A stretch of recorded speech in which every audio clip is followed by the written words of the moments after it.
Hey guys, Jeff with Westcott Designs. We have another 6th gen that we just got through outfitting. Come on over, let's take a look.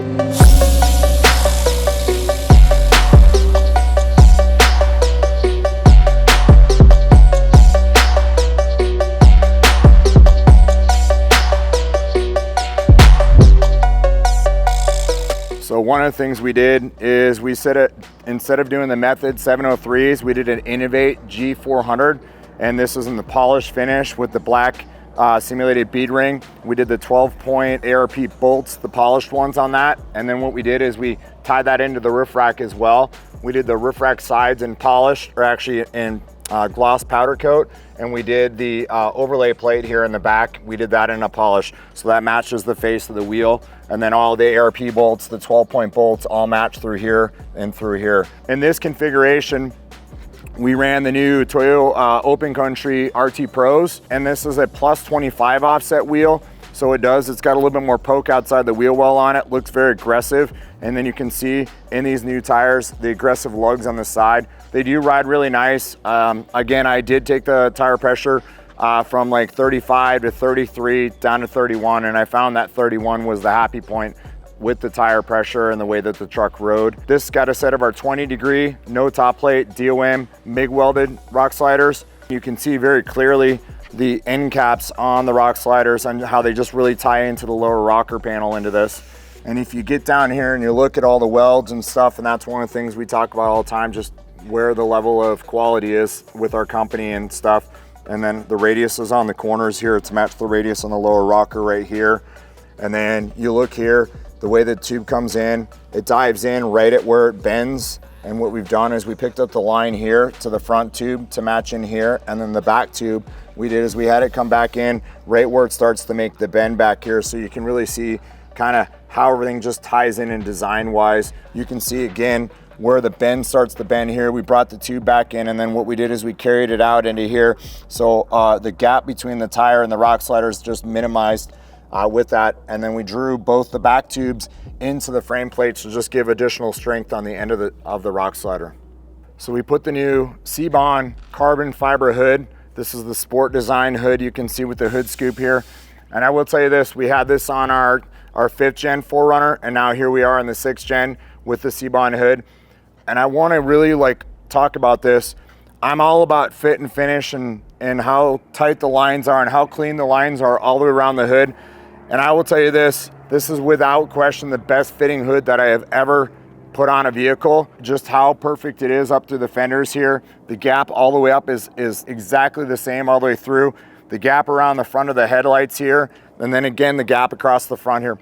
Really well built. The other nice thing I like is after doing some miles with it, I can tell you that it has no up and down vibration, because a lot of times you look out through the mirror, or excuse me, out through the windshield, you'll literally see, like even on the factory hoods, if it breaks the little rubber piece that holds the hood to the inner support, they'll vibrate a little bit. And there's no vibration in this hood at all for harmonics. Hats off to C-Bond on their hoods. They did an amazing job. All the carbon layering and the lining on it is perfect. I think now we're gonna need a carbon fiber roof rack and a carbon fiber visor. Now we move back here to our ditch light brackets. Our ditch light brackets are designed so they're super tight, really low profile, clear the windshield wiper when it goes to full. And the nice thing is, if you look at it, it's just a little bit higher than the hood, but it's nice and clean and it's pushed off to the side so you don't lose any visibility out the front of the windshield on this as well. So our tire rack, we talk about how modular our tire rack is. We've got a 35 spare tire here, we've got a Pro Eagle jack here, and we've got a set of jerry cans right here. There's so many different ways that you can outfit our rack, whether the tire's on the one side, the other side, in the middle, however you want to do it. You want to take one arm off, you want to leave both arms on. You can configure this in so many different ways. There's a lock right here on the back. I just turn that, I unlock it. Then I come over here to the pull handle. I open it like that, swings out like that. I unlock this side, that's a safety lock, a secondary lock. Then I go in, I pull the handle here, and then this swings out like this. Makes it super accessible here in the back to get in the back here. You can see how wide it is now. You can see the molly panels in through on both back sides here. The other nice thing about this is Like I said, you can take the screws out of here, you can lift the arm off, you could take this arm off, you could put a different configured arm on this side, you could put a different configured arm on that side. The other really nice thing about it is just how tight it fits up to the back of the bumper, and then it has our patented locking mechanism in the back here. The other thing is if you look and see, so when you get for approach angles and stuff and you're going through a low ditch and then you're literally coming out of a steep climb, you can see how high above where we pushed it in and we pushed it up, and so we're able to get maximum amount of clearance here off the back.